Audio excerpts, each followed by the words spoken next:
2025년 6월 29일 주님의 날 예배를 하나님께 드리겠습니다.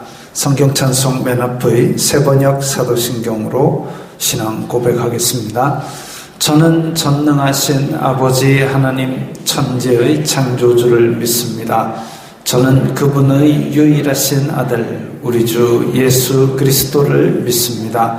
그분은 성령으로 잉태되어 동정녀 마리아에게서 나시고 본디오 빌라도에게 고난을 받아 십자가에 못 박혀 죽으시고 장사된 지 사흘 만에 죽은 자 가운데서 다시 살아나셨으며 하늘에 오르시어 전능하신 아버지 하나님 오른편에 앉아 계시다가 거기로부터 살아있는 자와 죽은 자를 심판하러 오십니다.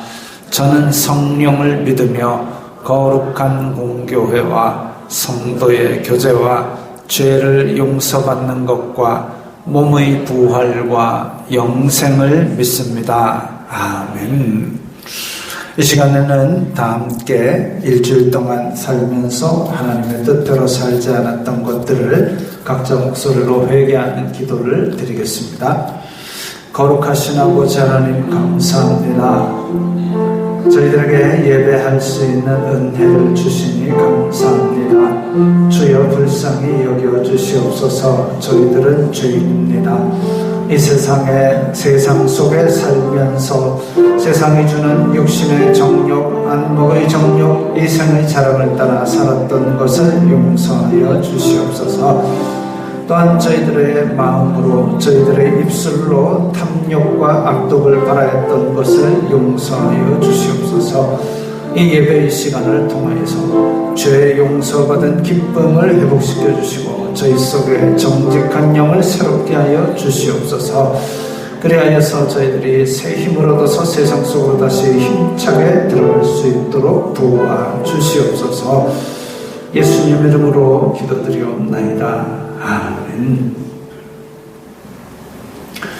찬송가 186장 하면서 봉헌하겠습니다.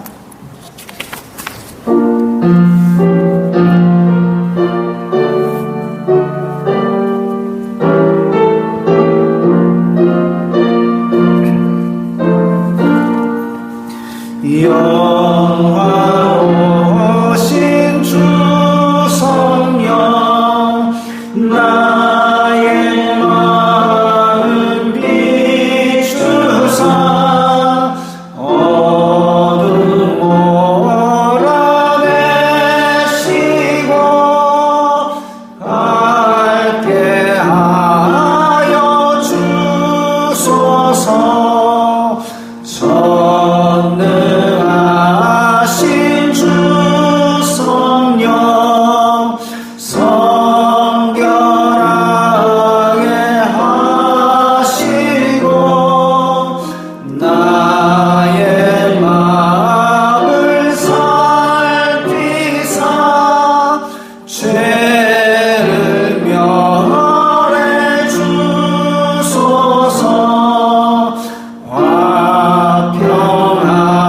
화평하신 주 성령 슬픈 마음에 오셔서 온갖 괴로움 없애고 기쁜 마음을 주소서. 거룩하신 주 성령 나의 마음에 계시사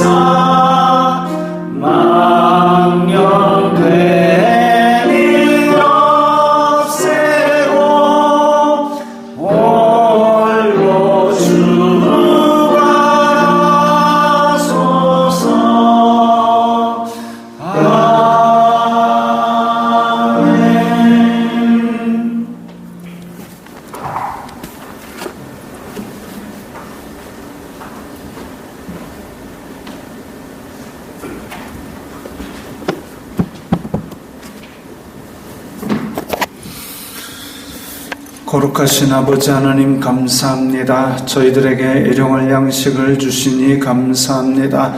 주님의 은혜 감사하여서 각기 예물을 드려오니 기쁘게 받아 주시옵소서.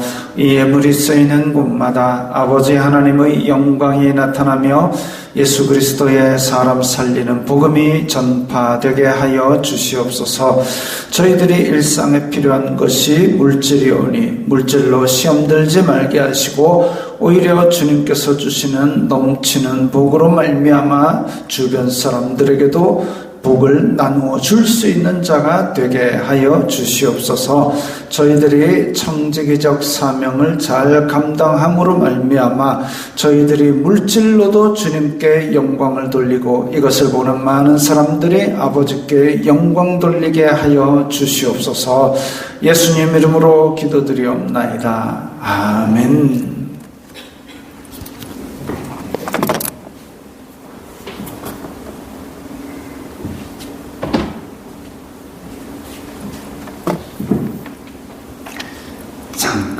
하이델베르크 요리문답 제15주일 함께 읽겠습니다. 고난을 받으사라는 말로 당신은 무엇을 고백합니까? 그리스도는 이 세상에 사셨던 모든 기간에 특히 생의 마지막 시기에 모든 인류의 죄에 대한 하나님의 진노를 자신의 몸과 영혼에 짊어지셨습니다. 그분은 유일한 화목제물로 고난을 당함으로써 우리의 몸과 영혼을 영원한 저주로부터 구원하셨고 우리를 위해 하나님의 은혜와 의와 영원한 생명을 얻으셨습니다. 그분은 왜 재판장 본디오 빌라도 아래에서 고난을 받으셨습니까? 그리스도는 죄가 없지만 세상의 재판장에게 정죄를 받으셨으며 이로써 우리에게 임할 하나님의 준엄한 심판에서 우리를 구원하셨습니다. 그리스도께서 십자가에 못 박히심은 달리 돌아가신 것보다 특별한 의미가 있습니까?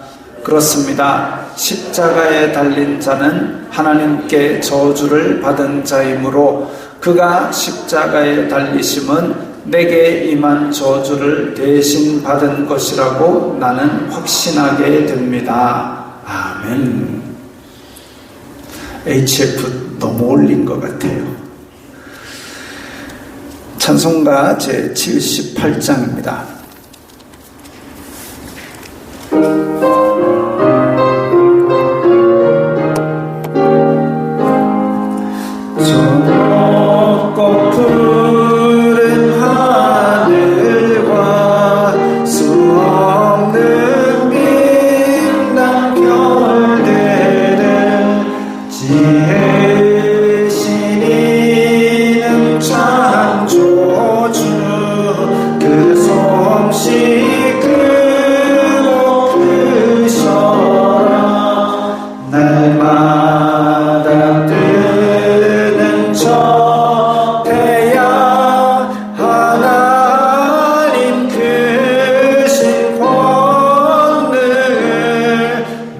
백성 모두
2장입니다.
거룩하신 하나님 아버지 감사합니다.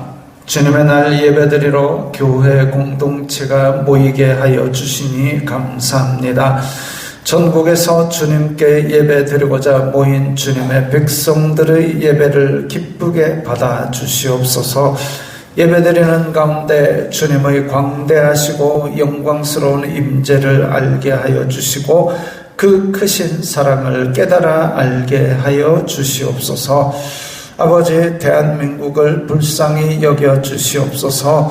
급변하는 국제 정세 속에서 갈피를 잡지 못하고 폭풍 속의 쪽배같이 이리저리 떠밀리고 있습니다. 전쟁은 그치지 않고 새로운 전쟁의 그림자가 날로 커지고 있습니다. 이 와중에 지도자들은 서로 다투기 바쁘고 서로 비방을 하니 국민들은 혼란스러운 가운데 어려운 삶을 살아가고 있습니다. 이 나라의 기초를 공의와 진리로 바로 세워 주시옵소서. 아버지, 내리교회를 도와 주시옵소서. 이곳에서 믿음으로 예배드리는 우리 성도들에게 복을 내려주시사 말씀 위에 굳게 서서 성령님과 항상 동행하는 삶을 살게 인도하여 주시옵소서. 이 내리 지역에 주님의 복음을 전하는 터전이 되게 하여 주시옵소서. 필요한 은혜와 은사를 기름 붓듯이 부어주시고 주님의 이름이 이곳에 있음을 이 지역 사람들도 모두 알게 하여 주시옵소서. 우리 성도들 각자의 가정과 하는 일에 복을 내려주시옵소서. 성도들의 직장과 사업장에 복을 주시고 가정에 화목과 평안을 주시옵소서. 공부하는 학생들에게 지혜와 건강을 주시고 하나님과 사람에게 더욱 사랑받는 지혜로운 자녀들이 되게 하여 주시옵소서. 세상 사람들은 아침 저녁으로 자기의 탐욕을 돌아보지만 저희들은 아침 저녁으로 아버지의 뜻을 이루고 살았는가 돌아보게 하여 주시옵소서. 아버지, 이름도 없이 빛도 없이 새벽부터 봉사하는 손길들을 기억하시고 교회를 위해 밤낮으로 기도하는 성도들을 기억하여 주시옵소서. 내리교회와 연계된 교회들과 선교사들에게도 풍성한 은혜를 내려주시옵소서. 또한 단기 선교를 다바오로 떠나는 김하선 선생님 위에도 주님께서 함께하여 주시고 안전하고 건강하게 주어진 목적을 잘 달성하고 돌아올 수 있게 하여 주시옵소서. 주일학교 교사들과 학생들에게도 풍성한 은혜와 믿음을 더하여 주시옵소서. 모든 영광 주님 홀로 받아 주시옵소서. 예수님 이름으로 기도드리옵나이다. 아멘.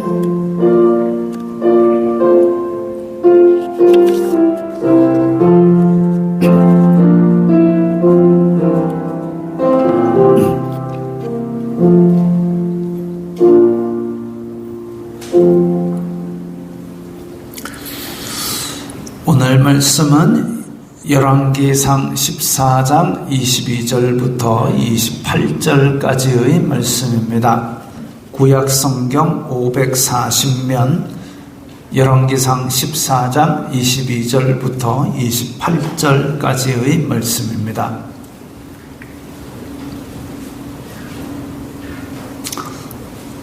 함께 읽겠습니다. 유다가 여호와 보시기에 악을 행하되 그의 조상들이 행한 모든 일보다 뛰어나게 하여 그 범한 죄로 여호와를 노엽게 하였으니 이는 그들도 산 위에와 모든 푸른 나무 아래에 산당과 우상과 아세라상을 세웠음이라. 그 땅에 또 남색하는 자가 있었고 여호와께서 이스라엘 자손 앞에서 쫓아내신 국민의 모든 가증한 일을 무리가 본받아 행하였더라. 르호보암 왕 제5년에 애굽의 왕 시삭이 올라와서 예루살렘을 치고 여호와의 성전의 보물과 왕궁의 보물을 모두 빼앗고 또 솔로몬이 만든 금방패를 다 빼앗은지라. 르호보암 왕이 그 대신 노스로 방패를 만들어 왕궁 문을 지키는 시위대 대장의 손에 맡김에 왕이 여호와의 성전에 들어갈 때마다 시위하는 자가 그 방패를 들고 갔다가 시위소로 도로 가져갔더라. 아멘.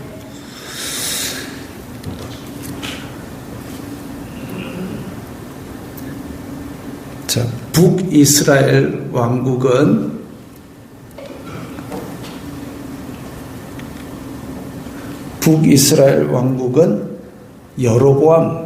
여로보암이 왕권에 취해서 하나님께서 왕권을 주셨음에도 불구하고 내가 왕인데 라는 생각으로 그거 지켜보겠다고 하나님을 배신하고, 하나님께서 왕권을 주셨는데 왕이 되고 나니까 야 이거 지켜야지 하면서 자기가 어떻게 해보려고 하나님을 배신하고 나라를 말아먹는 중입니다. 남유다 왕국 입장에서는, 저 빨간 왕국 입장에서는 가만히만 있어도 여호와를 섬길 사람들이 북이스라엘 왕국에서 점점 내려오고 있으니까 강성해질 상황입니다. 르호보암 왕도, 남유다 왕국의 르호보암 왕도 제가 생각할 정도인데 그 정도 지능이 안 되었던 모양입니다. 북이스라엘이 여호와를 배신해서 점점 망해가고 있는 걸 보면서도 남유다 왕국의 르호보암 왕도 그 조상이 행한 악보다 더 뛰어나게 악을 행했다 그랬습니다.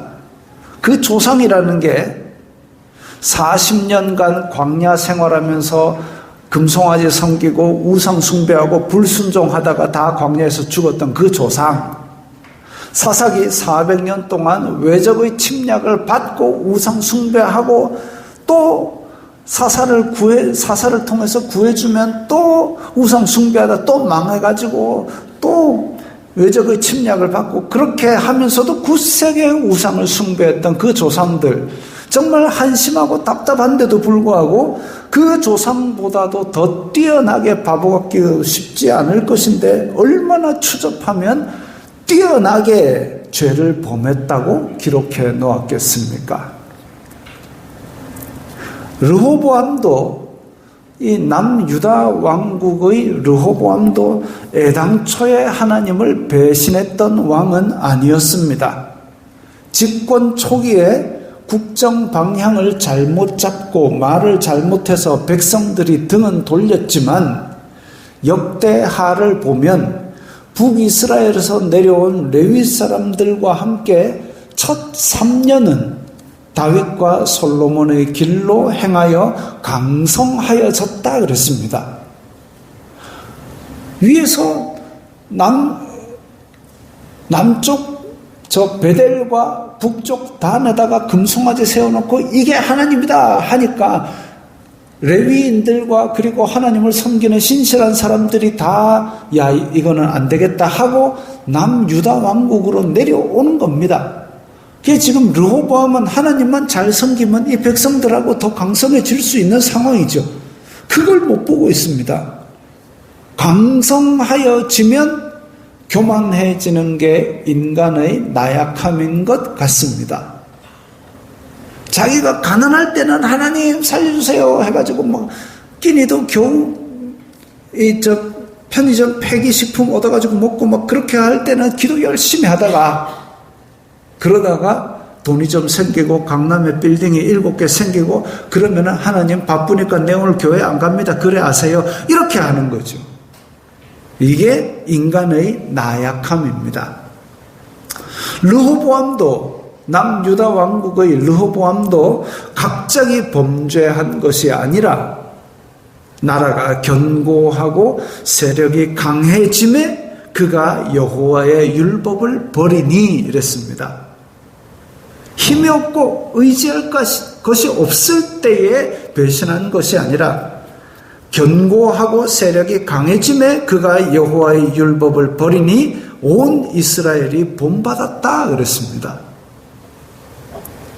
전국에 우상을 세우고 우상 섬기는 제단을 세우고 눈썰미가 있는 분들은 저거 여로보암이 세웠던 그때 그 그림 또 써먹는 거네. 예, 그렇습니다. 또 써먹는 겁니다. 전국에 우상을 세우고 오늘은 르호보암입니다. 전국에 우상을 세우고 우상 섬기는 제단을 세웠습니다. 이거 어디서 배웠을까요? 이 우상들을 어디서 배웠을까요?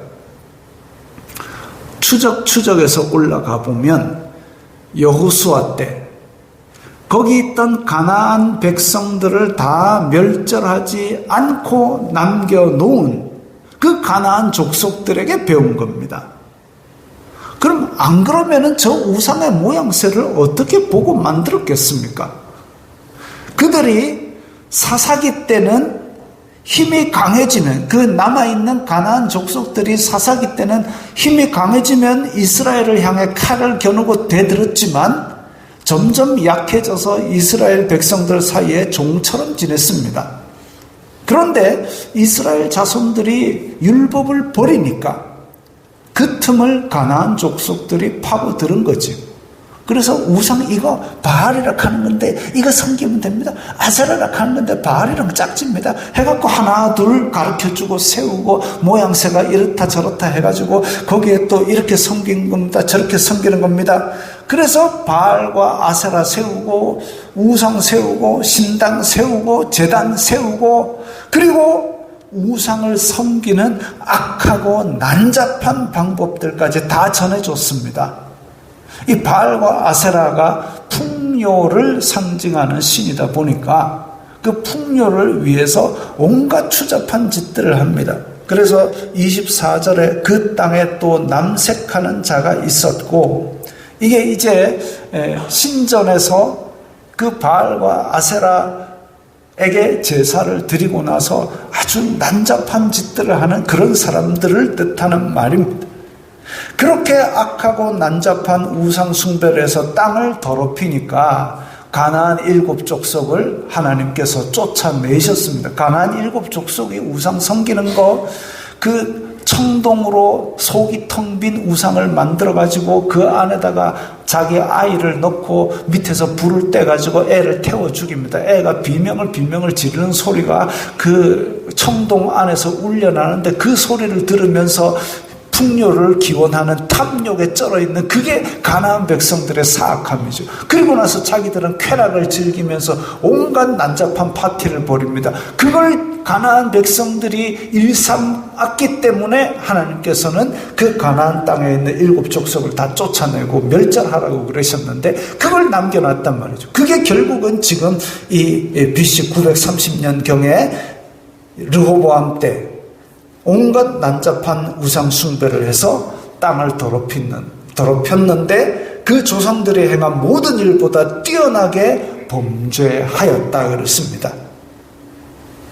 쫓겨난 백성들, 망한 백성들의 그 망하게 만들었던 그 원인을 뭐가 좋아서 본받는지 모르겠습니다. 예를 들어서 혹시 야구 좋아하세요? 요즘 롯데가 가을에 야구를 하나라는 희망을 안겨주고 있는데 너무 기대는 하지 마세요. 롯데가 못해서 그런 건 못해서 그런 겁니다만은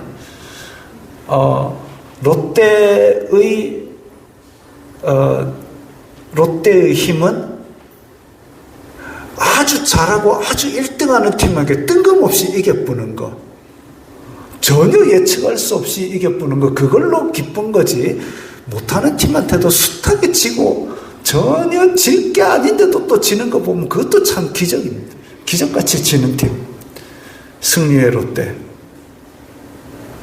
어쨌든 근데 그렇게 롯데가 그렇게 하는 것을 보고 이 롯데의 감독이나 선수를 메이저리그에서 발탁해 갈까요? 안 갈까요? 제가 스카우터 같으면 안 발탁합니다. 왜? 그래갖고는 살아남는 곳이 메이저리그가 아니거든요. 그겁니다. 가나안에서 7족속이 그렇게 롯데같이 경기를 하고 살았는데 걔네들을 메이저리그에 데리고 와가지고 이렇게 이스라엘 자손들이 본받을 이유가 뭐가 있겠습니까? 쫓겨나가지고 폭망한 백성들의 신을 갖다가 여호와라고 섬기는 그 자체가 좀 제정신이 아닌 거죠. 미혹당하면 제정신이 아닙니다. 우상숭배도 우상숭배지만 이 우상숭배 바알과 아세라가 지향하는 게 뭐냐면 내 욕심입니다. 내 욕심, 풍요로운 것, 그것을 추구하기 위해서 그것과 방해되는 것을 다 없애고 그런 것들이니까 신정국가인 이스라엘의 하나님의 백성들이 못 사는 백성은 너네들이 도와줘라. 그 다음에 희년에는 땅을 다 돌려줘라. 빚을 탕감해줘라. 이런 법칙들도 다 필요 없는 겁니다. 왜? 내 욕심을 채워야 되는데 나만 잘 살면 되지. 그러다 보니까 율법 공동체가 깨어지는 위기가 닥친 겁니다. 이게 근본적인 더 심각한 문제죠. 백성이 잘못하면 자신과 그 가족이 심판을 받는데 왕이 잘못하면, 그리고 그 왕이 잘못한 것을 지금 무리가 본받아 행하였더라 이랬습니다. 백성이 본받으면 그 심판이 나라 전체에 미칩니다. 나라 전체에 미치는 하나님의 심판은 구약 성경에 나온 대표적인 예가 기근과 질병과 전쟁입니다. 지금 앞에 있는 그림은 요한계시록을 어떤 폴란드 화가가 그린 건데 흰말 전쟁이 나는 거죠. 그 다음에 붉은 말 또 전쟁이고 뒤에 검은 말 기근이고 뒤에 청황색 말은 상태도 안 좋아 보입니다. 이런 질병들, 이런 것들이 기근과 질병과 전쟁 이런 것들이 하나님의 심판의 도구로 대표적으로 많이 사용되어 왔습니다. 개인에 미치는 게 아니라 국가적, 민족적으로 미치는 큰 재앙을 유발하는 게 바로 백성의 지도자의 타락이고 그를 본받아서 온 백성들이 죄가 죄인 줄 모르고 사는 그런 상태입니다. 오늘 본문에서도 전쟁의 심판이 닥쳤습니다. 애굽 왕 시삭이 쳐들어왔다 그랬습니다. 시삭 이러면 처음 듣는 얘기죠. 시삭. 제가 자료를 찾아보니까 애굽 22대 왕조를 창시한 리비아 부족의 족장 쉐숑크 1세 라고 하면 그래도 잘 모르시겠죠. 저도 잘 모릅니다. 근데 여기서 따온 이름이 바로 쇼생크입니다. 들어보셨죠? 쇼생크 탈출이라는 영화의 감옥 이름, 그 쇼생크가 성경에서는 시삭이라고 표현된 이집트 왕입니다. 세계사에 기록되어 있죠. 수도를 부바스티스로 옮겨 부바스티스 왕조라고도 부릅니다. 시삭 해가지고 제가 자료를 더 찾아봤거든요. 이 이집트에 엄청나게 긴 신전이 있습니다. 길이가 1km 된다 그랬는데 그 신전을 뚜껑을 이렇게 쫙 뜯어보면 가운데 쪽에 뭔가 빨갛게 돼 있는, 잘 안 보이시죠? 그게 이제 22대 시삭 왕조의 그 업적을 나타내는 벽화가 있는 위치랍니다. 그러니까 혹시 이집트에 저기 관광 가실 분들을 위해서 저렇게 신전을 뜯어까지 놨는데, 그래서 그 비문을 보면 점령지가 쭉쭉쭉 적혀 있는데 이집트 말이 저기 그저 틀리게 써놔도 우리는 못 알아봅니다만은 저기에 시삭이 이스라엘을 다 점령했다는 이름들이 나온다고 합니다. 제가 얘기한 게 아니라 그 이집트 글자를 잘 아는 사람들이 저렇게 만들어 놨습니다. 자, 어쨌든 그래서 그 시삭은 엄청난 병력으로 쳐들어왔습니다. 예루살렘을 치고 성전 보물과 왕궁의 보물들을 다 빼앗았다 그랬습니다. 솔로몬이 만든 금방패도 다 빼앗았습니다. 그냥 달려와서 예루살렘만 쳤겠습니까? 올라오는 길에 이 성읍 저 성읍 작은 고을 큰 고을 다 정복하고 최종 정복으로 예루살렘에 들어온 거지요. 이 군사학에서 얘기하는 게 있습니다. 기습전쟁을 할 때 고대 전쟁에서는 적의 병력보다 최소한 3배의 병력이 있으면 승리할 수 있다라는 얘기가 있습니다. 근데 시삭의 병거가 1200대요. 마병이 6만 명이며 지금도 탱크가 1200대 이러면 엄청난 병력입니다. 그냥 밟고만 다녀도 이 고대 사회에서는 끔찍하게 다 공포에 시달릴 만한 1200대의 군 마차들이 막 확 지나간다고 생각해 보십시오.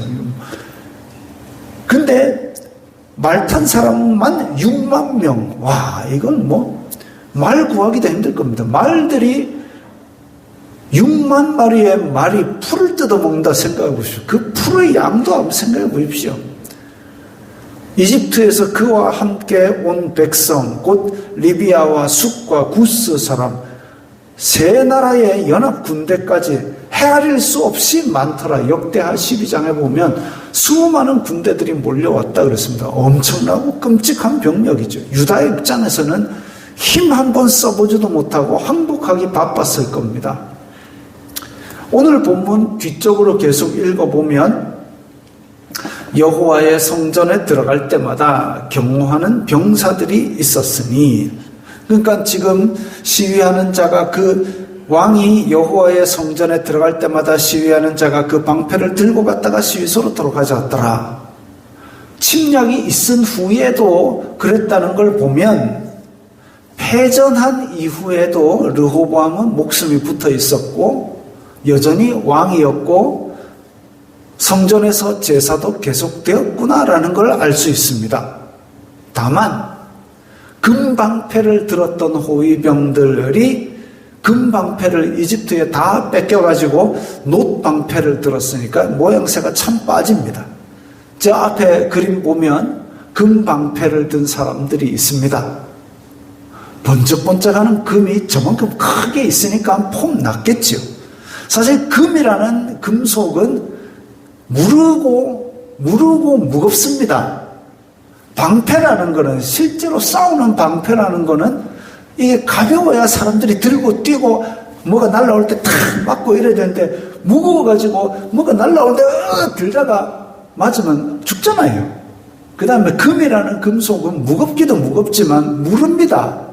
그래가지고 옛날에 옛날 고대 전쟁은 칼, 창 이런 것도 있지만 주로 이제 백성들 나팔 빡 불어가지고 백성들아 모여라 전쟁하러 가자 하면 몽디 들고 나옵니다. 몽디로 두들겨 패도 금방패는 쭈글쭈글 찌그러집니다. 그 정도로 무른 금속입니다.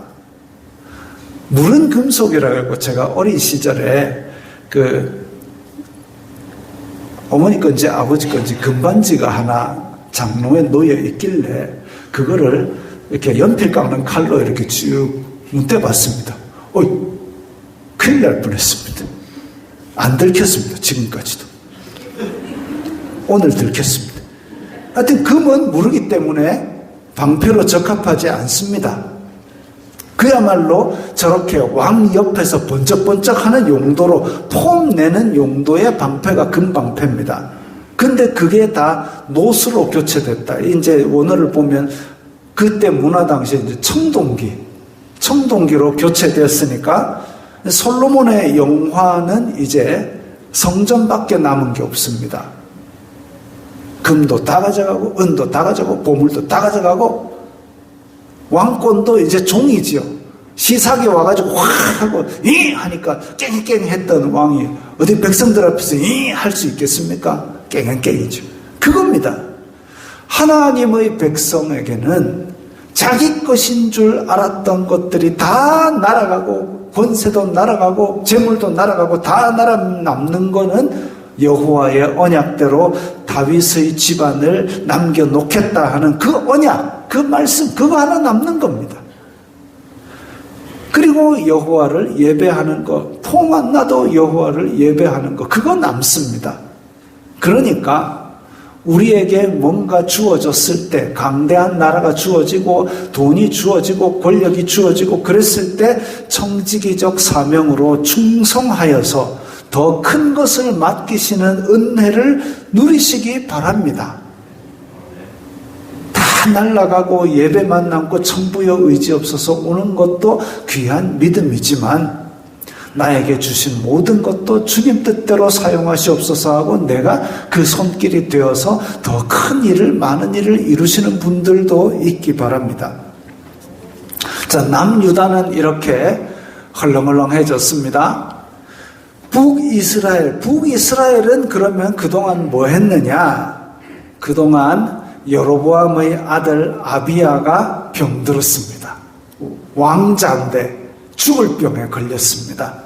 그래서 여로보암은 왕비를 변장시켜가지고 선지자 아히야에게 보냈습니다. 아히야는 옷을 찢어가지고 10조각, 이건 너 하나님께서 왕국 주신다는 그 선지자거든요.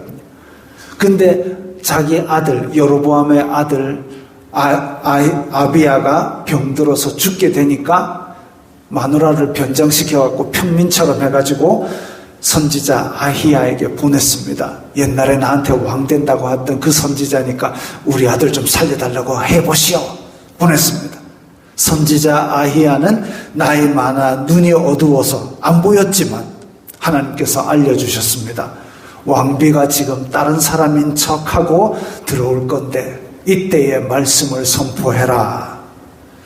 그렇게 다 알려주시니까 아히야가 눈이 안 보이지만 저 지금 평민처럼 분장한 왕비가 문지방을 넘어 들어올 때 아히야가 진노의 말씀을 선포합니다.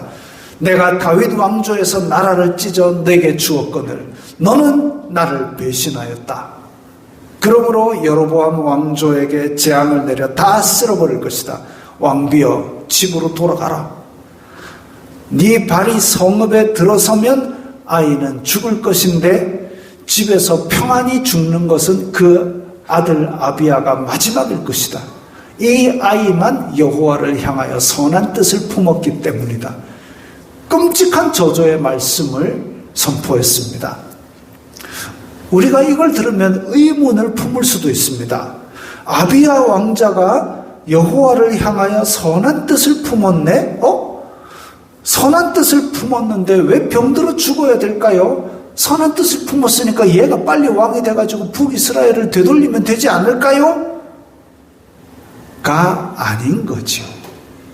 이미 여로보암으로 인하여 북이스라엘 전체가 타락을 너무 심하게 해서 하나님께서 심판을 작당하셨습니다. 우상 숭배로 심판받을 나라의 극도로 타락했고 그 타락시킨 죄에 대해서 심판받을 왕가에 태어난 왕자. 앞으로 그 집안 사람들은 다 밖에서 죽어서 시체가 짐승의 밥이 된다면 오히려 그들과 같이 되기 전에 평화롭게 죽어서 하나님 품에 안기는 편이 더 낫습니다.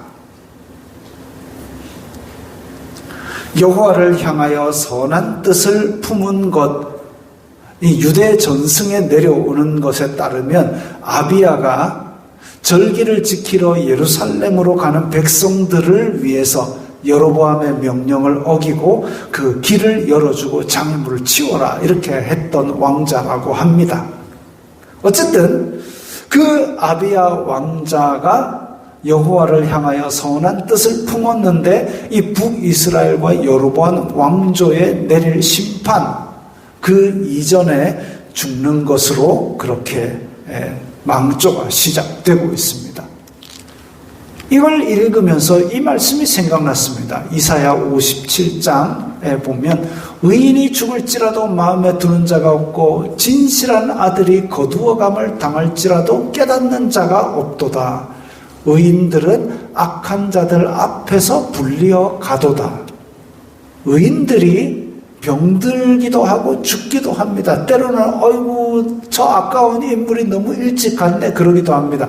악한 자들 앞에서 불리어 가는 겁니다. 근데 그게 재앙이고 슬픔이냐? 물론 이제 이 땅에서 사는 사람 죽으면 슬프긴 슬프지요.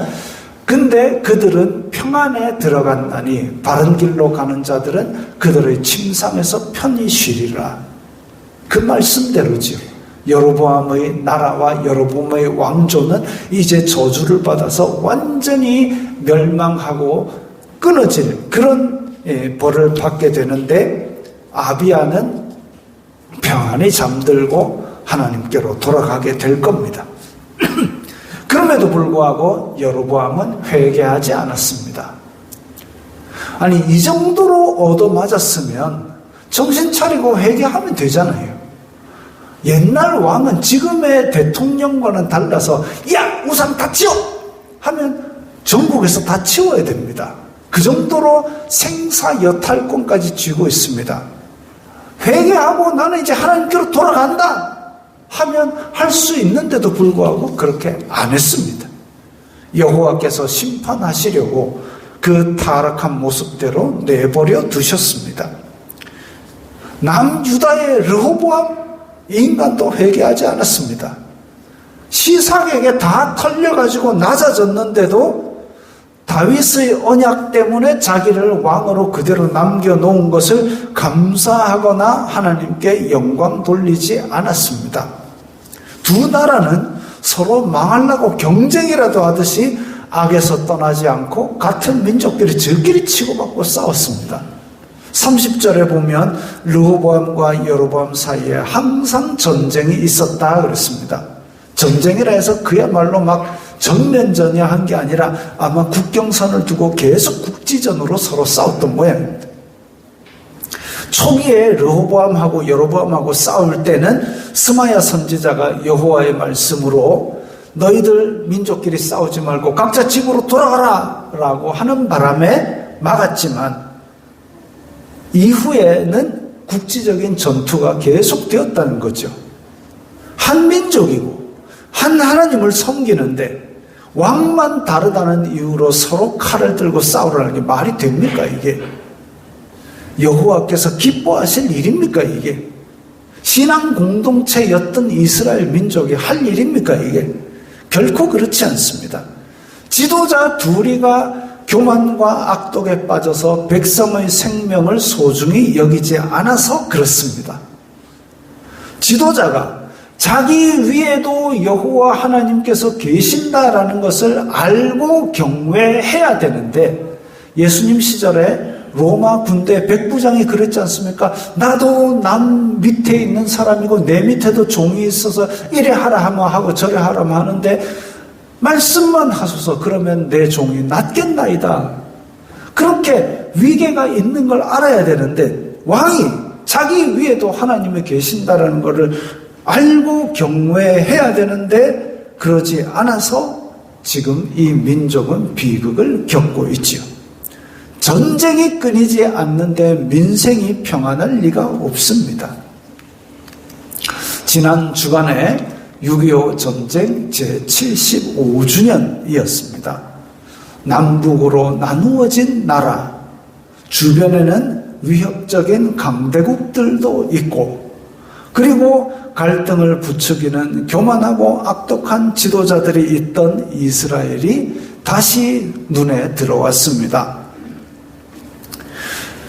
법을 어겨서 대통령에서 내려와서 재판을 받는 게 정해진 수순처럼 이전 역사에 보면 역대 대통령 중에 이 위법 때문에 감옥에 갔던 이런 대통령들이 많았던 나라가 대통령을 중도 하차시키고 재판을 합니다. 재판하는 쪽도 하자가 많고 재판받는 쪽도 하자가 많고 마치 여로보암과 르호보암 같습니다. 지도자들이 저러니 일반 시민들이 법을 존중하겠습니까? 횡령과 사기가 판을 치고 경찰서는 밤마다 난동 피우는 시민들 때문에 고생입니다. 민망해서 제가 뉴스는 내용을 안 보고 일기예보는 챙겨봅니다. 성도들이면 대한민국 법부터 잘 지키십시오. 이 중에는 혹시 압니까? 다음 대통령이 계실지. 지금부터 법 잘 지키십시오. 세상 법도 잘 못 지키면서 하나님의 법을 지킨다고 자랑할 수 없습니다. 우리의 삶에서부터 공의와 진실을 바로 하나하나 세워나가는 것이 이 땅의 기초를 바로잡는 길인 줄 믿습니다. 남북으로 나누어진 나라 이스라엘 땅에서 교훈을 얻어서 지금 우리가 사는 현재의 우리의 삶에서는 공의와 진실로 우리의 삶부터 하나님의 나라가 선포되어 나가기를 바랍니다. 이 말씀 생각하면서 우리 결단하는 기도를 드리겠습니다.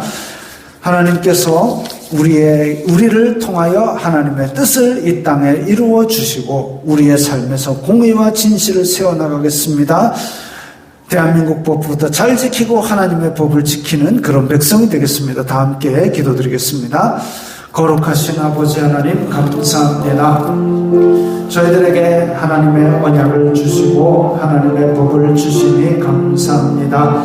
이 세상 사람들이 알 수 없는 이 세상 사람들이 본받을 수 없는 하나님의 고상한 지식과 거룩한 그 법을 우리가 따르면서 또한 이 세상의 법들도 모범적으로 잘 지키는 사람들이 되게 하여 주시옵소서. 그래야여서 저희들의 삶에서부터 공의와 진실이 충만하게 하시고 그로 말미암아 이 나라의 기초가 바로 세워지고 잘 세워질 수 있도록 도와주시옵소서. 성도들이 가는 곳마다 하나님 나라가 선포되고 공의가 선포되고 정의가 하수같이 흐르게 하여 주시옵소서. 예수님 이름으로 기도드리옵나이다. 아멘. 성자들의 행진 부르겠습니다.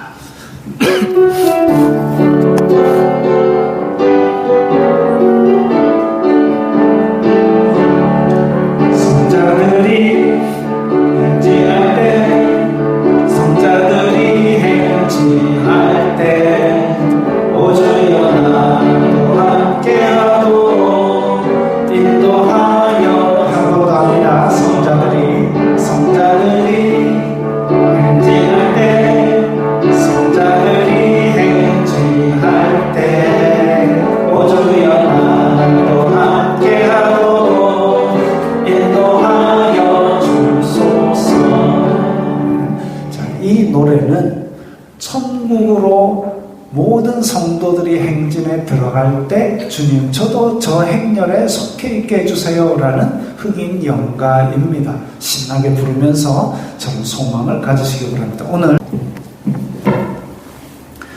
주 예수 그리스도의 은혜와 하나님 아버지의 사랑하심과 성령 하나님의 교통하심이 너희 무리와 함께 있을지어다. 아멘.